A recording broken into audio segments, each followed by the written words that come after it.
Hello বন্ধুরা, আসসালামু আলাইকুম। আজকে চলে এসেছি নতুন একটা রেসিপি নিয়ে। নিশ্চয়ই কম বেশি আমরা যুক্তি ফুল চিনি।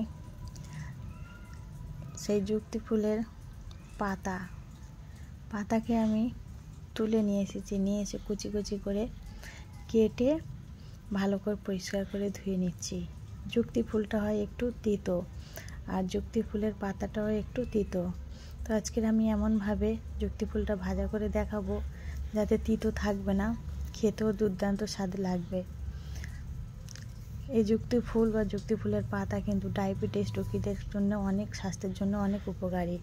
আর একটা স্বাস্থ্যকর হচ্ছে কিনা ফুল ও পাতা খুব স্বাস্থ্যকর, শরীরের জন্য খুব উপকার। তো আমি এখানে চলে এসেছি কড়াইয়ের মধ্যে তেল ও পেঁয়াজ দিয়ে লাল করে নিচ্ছি। ভালো করে লাল করে নিতে হবে। দিয়ে দিয়েছি শুকনো কয়েক টুকরো মরিচ, দিয়ে ভালো করে পেঁয়াজটাকে হালকা করে লাল করে নিতে হবে, নেড়ে চেড়ে। এখানে চুলার মধ্যে রান্না করছি, মাঝে মাঝে ধোঁয়া হচ্ছে, যা একটু ধোঁয়া ধোঁয়া লাগছে। তো আলু দিয়ে আলুটাকে আগে ভালো করে ভাজা করে নিচ্ছি, যাতে যুক্তি ফুলের পাতার আলু যদি একসাথে দিয়ে ভাজতাম তাহলে কিন্তু পাতাটা পুড়ে যেত, ভাজার সময় আলুটা সিদ্ধ হতো না। যার কারণে আলুটা আমি আগে ভাজা করে নিচ্ছি।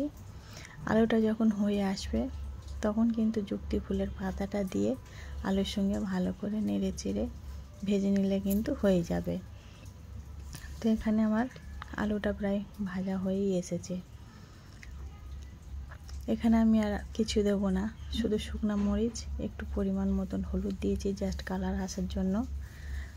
দিয়ে আমি ভালো করে আলুটাকে নেড়ে চেড়ে সিদ্ধ করে লাল লাল করে নিচ্ছি। তো আমি যেভাবে যুক্তি ফুলের পাতাটা ভাজা করছি, এভাবে যদি তোমরা বাসাতে ট্রাই করো তাহলে কিন্তু খুব সুন্দর তিতো ছাড়াই যুক্তি ফুলের পাতা ভাজা হয়ে যাবে। যুক্তি ফুলের পাতা কিন্তু এই গাছটা বেশিরভাগ বন জঙ্গলের দিকেই হয়ে থাকে, বড় বড় গাছেতে হয়ে থাকে। এটা একটা লতানো গাছের মতন। তো আমি এখন আলুটা ভাজা হয়ে গেছে, পাতাগুলো দিয়ে দিচ্ছি। দিয়ে এখন আমি ভালো করে সুন্দর করে আবার ভাজা করব। এটা ভাজতে বন্ধুরা এমন কোনো সময় লাগে না, খুব কম সময়ের মধ্যে কিন্তু একটা স্বাস্থ্যকর রেসিপি। এটা সব সময় পাওয়াও যায় না, বেশিরভাগ ফাল্গুন মাসের দিকে, চৈত্র মাসের দিকে এই ফুলটা হয়। তো যাই হোক, আমার এখানে আলুটা পুরো ভাজা হয়ে গেছে। এখন পাতাটা দিয়ে আমি ভালো করে নেড়ে চেড়ে ভেজে নেব। একটু হালকা করে নাড়লেই কমে যাবে। এইভাবে কিন্তু ভাজা করলে কিন্তু এই যুক্তি ফুলের পাতাও কিন্তু তিতো লাগবে না। যেমন করলা উচ্ছে তিতো থাকে, কিন্তু তিতো ছাড়াও রান্না ভাজা করা যায়, ঠিক সেমই এটা।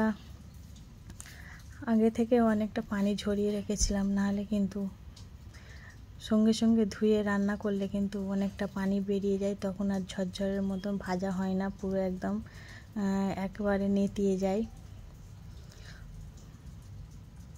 তো এটা আমি এমনভাবে ভাজছি পুরো একদম আলুর মতন ঝরঝরে হয়ে যাবে, খেতেও খুব সুন্দর লাগে। গরম গরম ভাতের সাথে এরকম যদি একটা তিতো ছাড়া করা যুক্তি ফুলের পাতা ভাজা খাওয়া যায় কিন্তু খুবই ভালো লাগে।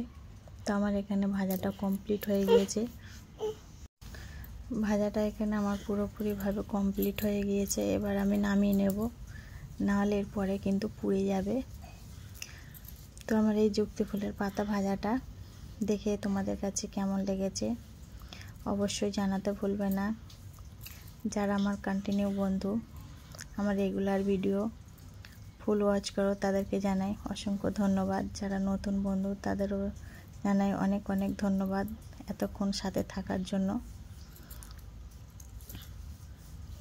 যেসব বন্ধুরা ভিডিও দেখছো অথচ একটা লাইক দিতে ভুলে গেছো, তারা অবশ্যই একটা লাইক ডান করে দিও।